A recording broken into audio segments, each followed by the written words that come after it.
Bonjour et bienvenue dans cette nouvelle vidéo. C'est un plaisir de te retrouver aujourd'hui et aujourd'hui on va voir les 10 règles d'or de Will Smith. Sans plus attendre, commençons cette vidéo. Alors d'abord, on va voir cette vidéo selon 3 points. Le premier, brièvement, je vais me présenter qui je suis. Ensuite, on verra qui est Will Smith. Et enfin, on verra les 10 règles d'or de Will Smith. Assure-toi bien de rester jusqu'à la fin de cette vidéo car j'ai un petit cadeau à te remettre à la fin de cette vidéo.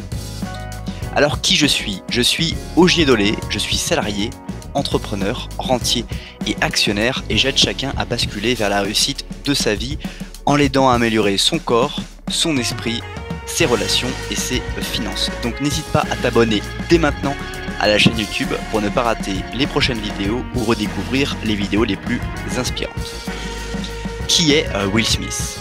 Will Smith est un Américain, acteur, chanteur de rap, producteur de cinéma américain. Et c'est surtout l'un des rares artistes à avoir connu le succès dans 3 médias différents, donc la télévision, la musique et le cinéma. Tout le monde a en tête le Prince de Bel-Air. Et qui n'a jamais vu l'une des séries du Prince de Bel-Air, accidentellement ou volontairement, sur sa télé un soir de semaine après avoir terminé une bonne journée de travail ou d'école. Et c'est toujours intéressant de voir Will Smith qui a un état d'esprit vraiment orienté vers le développement personnel. Et on va le voir à travers ces 10 règles d'or, c'est assez marqué et assez impressionnant. Aussi, je partage avec toi dans la description de cette vidéo un lien pour pouvoir te procurer 2 films que j'ai trouvé extraordinaires cette année 2017, Diversion et Beauté cachée. Alors si tu ne les as pas encore vus, je t'invite vivement à les découvrir. Diversion est un film basé sur en fait l'influence et la manipulation, comment tu peux réussir à influencer et à manipuler des personnes selon une histoire vraiment bien créée, bien réalisée. Et Beauté cachée, c'est l'histoire en fait d'un couple qui s'est séparé par la mort en fait de leur fille et de la reconstruction de Will Smith, patron d'une entreprise, dans tout ce processus. Et c'est assez intéressant à voir et très émotionnel comme film. C'est un peu comme Diversion aussi, on va travailler sur toujours cette capacité à vivre émotionnellement sur un thème. Et Beauté cachée est un film vraiment extraordinaire que je vous invite à découvrir sur la vie, sur la beauté de la vie et cette beauté justement qui est cachée de la vie par rapport aux événements très difficiles que l'on peut vivre et qui cachent parfois la beauté de notre vie qui est pourtant extraordinaire. Juste avant qu'on commence les 10 règles d'or, je t'invite dès maintenant à activer les sous-titres sous la vidéo. Je t'invite aussi à liker cette vidéo pour permettre à d'autres personnes de voir cette vidéo. Et enfin, si tu le souhaites, tu peux commenter dans les commentaires de cette vidéo la règle d'or que tu auras préférée durant cette vidéo. Première règle d'or de Will Smith, ne pas écouter les petites personnes.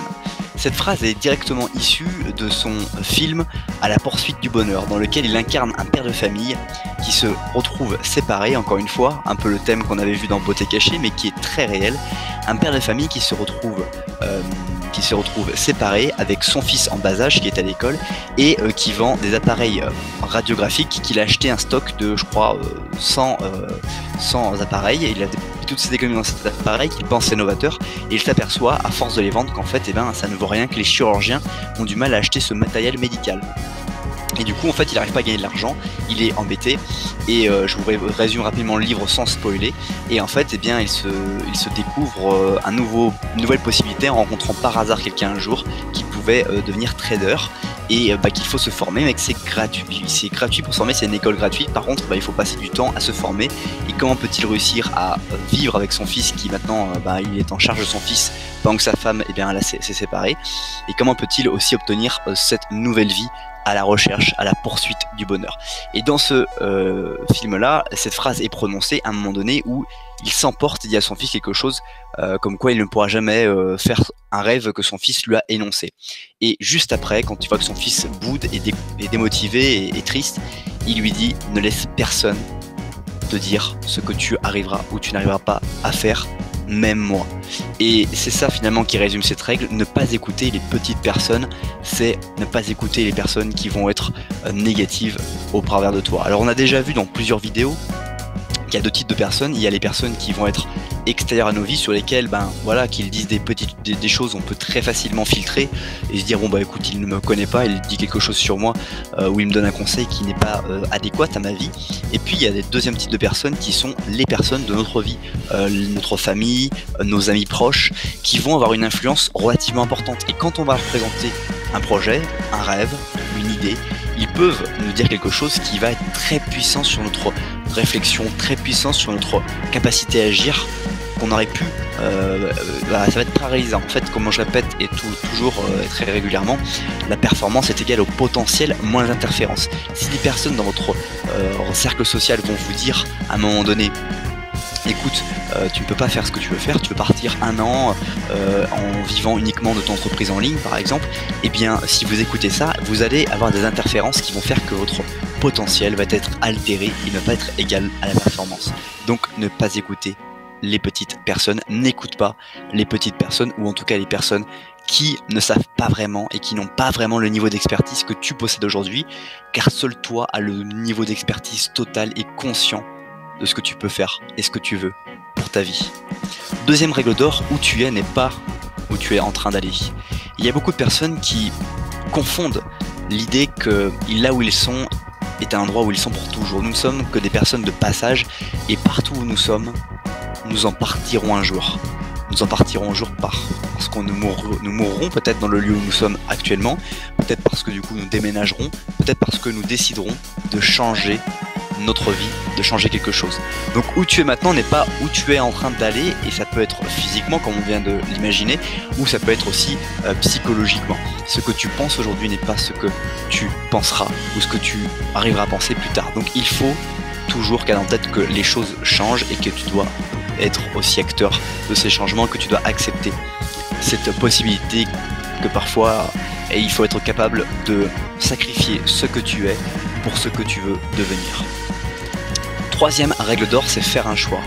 C'est étroitement lié avec où tu es, où tu n'es pas, et tu es en train d'aller, et aussi les objectifs et les rêves qu'on a vus à la première règle d'or. Faire un choix, c'est considérer les options, les opportunités, et aussi ce qu'au fond de toi, l'intuition te dit que tu dois faire. Qu'est-ce que tu dois faire pour améliorer ta famille, tes relations? Qu'est-ce qu'il faut aujourd'hui que tu fasses pour améliorer les relations de ton quotidien avec les personnes que tu aimes? Qu'est-ce qu'il faut que tu fasses au quotidien pour améliorer ton corps, sur la santé que tu imagines pour ton corps? Qu'est-ce que pour toi une bonne santé? Qu'est-ce qu'il faut que tu fasses au quotidien pour améliorer ton esprit, pour acquérir de nouvelles idées, de nouvelles phrases, de nouvelles compétences? 95% des pensées que nous avons eues hier se produisent encore à nouveau aujourd'hui. Donc si tu ne lis absolument rien de nouveau, si tu lis exclusivement des médias, des news, des informations qui seront erronées demain, eh bien tu n'auras pas permis à ton cerveau de s'améliorer. Pareil, quand on peut améliorer ses finances, comment je peux améliorer mes finances? Comment je peux diminuer mes dépenses? Et comment je peux augmenter mes revenus? Quelles sont les possibilités qui sont dans ma vie offertes? Qu'est-ce que je peux découvrir? Qui a déjà fait ce genre de réflexion et qui pourrait m'aider à trouver ce genre de technique? Donc fais un choix pour ta vie. Quatrième règle d'or, c'est avoir un but. C'est étroitement encore une fois lié à tout ça. Avoir un but, c'est un objectif. Une fois qu'on a fait le choix, on va se fixer un but sur voilà, aujourd'hui je veux améliorer mes revenus, je veux augmenter mes revenus. Quel est pour moi le revenu cible que je me fixe avec la stratégie d'un nouveau travail, d'une nouvelle activité, d'une nouvelle dimension? Quel est ce but que je vais me fixer? Est-il logique, extraordinaire, possible, pas possible? Bref, avoir ce but et le définir. Cinquième règle d'or, c'est être exceptionnel. Cultiver, parce qu'on parle toujours du savoir-faire, qui est très bien. Savoir faire quelque chose, c'est très bien. Mais le savoir-être, combien de personnes, et j'ai entendu dans mon métier de salarié, qui expliquait que la personne avec qui il travaillait avait un très bon savoir-faire, de très bonnes compétences, mais avait un très mauvais savoir-être. Il ne savait pas se comporter avec ses relations, avec les personnes avec qui il travaillait, et que c'était vraiment problématique parce que son savoir-faire est vraiment valorisable dans l'entreprise, mais son savoir-être est vraiment déstabilisant, pénible pour l'ensemble de l'organisation. Ça veut dire que c'est vraiment très personnel et ça pose des soucis. D'où aussi peut-être parfois quand on voit aussi des équipes de football où on cherche à travailler sur les profils. Et aujourd'hui, beaucoup de personnes dans le monde du football, le monde des équipes professionnelles, cherchent maintenant des personnes qui vont être dans le management et qui vont travailler sur les profils psychologiques des joueurs avant même qu'ils ne soient achetés, parce que des joueurs qui sont exceptionnels et qui travaillent ensemble peuvent, par leur fonctionnement, altérer l'ensemble du groupe. Ça, tu le sais déjà, mais ça s'étudie, ça se fait. Et quand tu es exceptionnel, eh bien, on parle de savoir-être, c'est là où je voulais en venir. Et ton savoir-être doit être exceptionnel dans le niveau des relations. Tu dois travailler cette compétence transverse de manière quotidienne.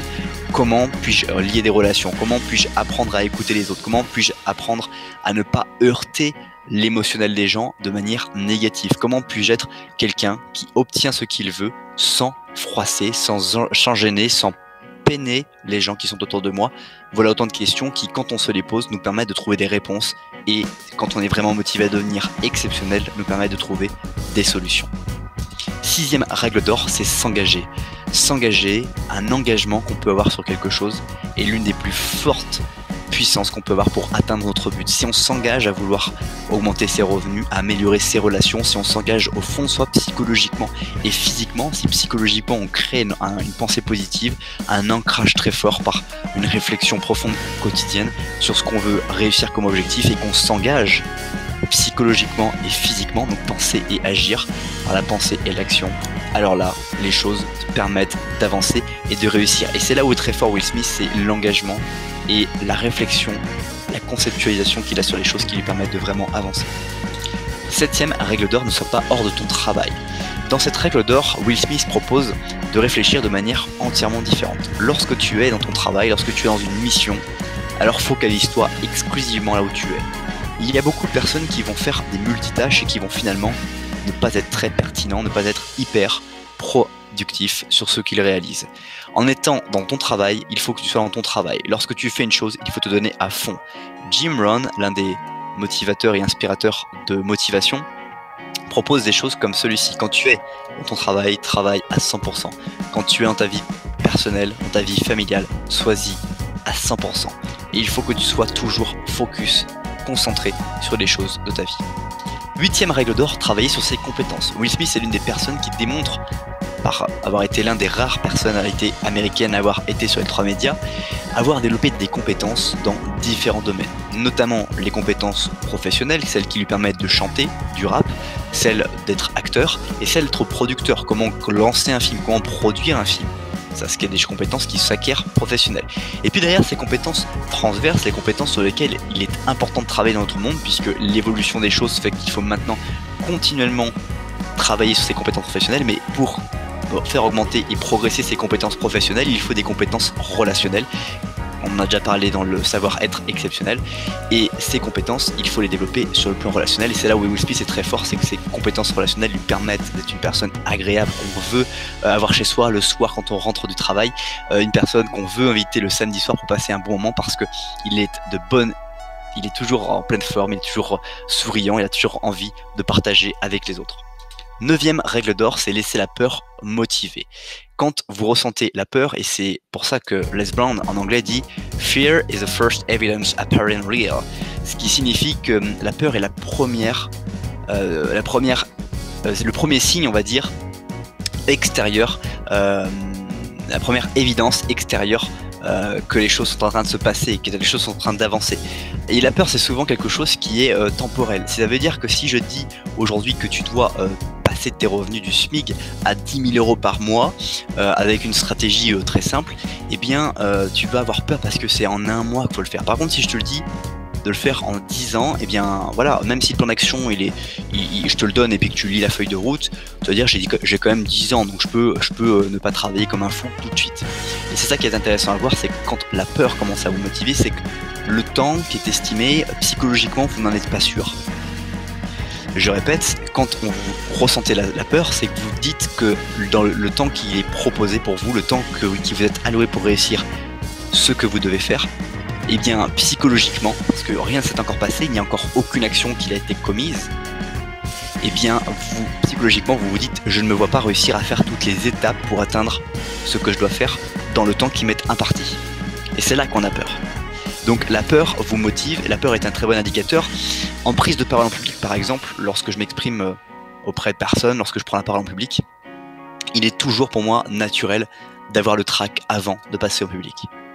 Parce que si je n'ai pas le trac, ce n'est pas normal. Si je n'ai pas le trac, ça veut dire que je ne suis pas dedans. Quand je combattais, quand je boxais, quand je devais affronter quelqu'un sur le ring, quand je montais sur le ring, il fallait qu'avant j'ai eu du trac, quelques jours avant que j'y ai pensé, quelques jours avant j'ai de la tension nerveuse. Je me demande ce qui va se passer, je ne sais pas ce qui va se passer. Parce que ce track permet d'avoir une pleine conscience de ses propres moyens et de se focaliser, de se concentrer exclusivement sur l'objectif final, sur l'objectif de résultat. L'objectif qu'on doit mener, ce qu'on doit réaliser, ce qu'on doit présenter. Et si on n'a pas la peur, malheureusement, qu'est-ce qui va se passer? Eh bien, c'est qu'on va pas être totalement concentré, focalisé sur ce qu'on doit faire. Et ça peut être problématique. Par exemple, si quelqu'un va boxer sur un ring et n'a pas eu peur avant, eh bien, il va peut-être penser à d'autres choses pendant qu'il boxe. Il ne va pas être concentré parce qu'il n'aura pas peur. Et donc, la peur vous motive à vous concentrer et à être pleinement dans l'instant présent aussi. Donc, c'est quand même un très bon indicateur. Ce n'est pas négatif, la peur. Au contraire, il faut la cultiver. Se faire peur permet de se stimuler et de se concentrer sur son objectif.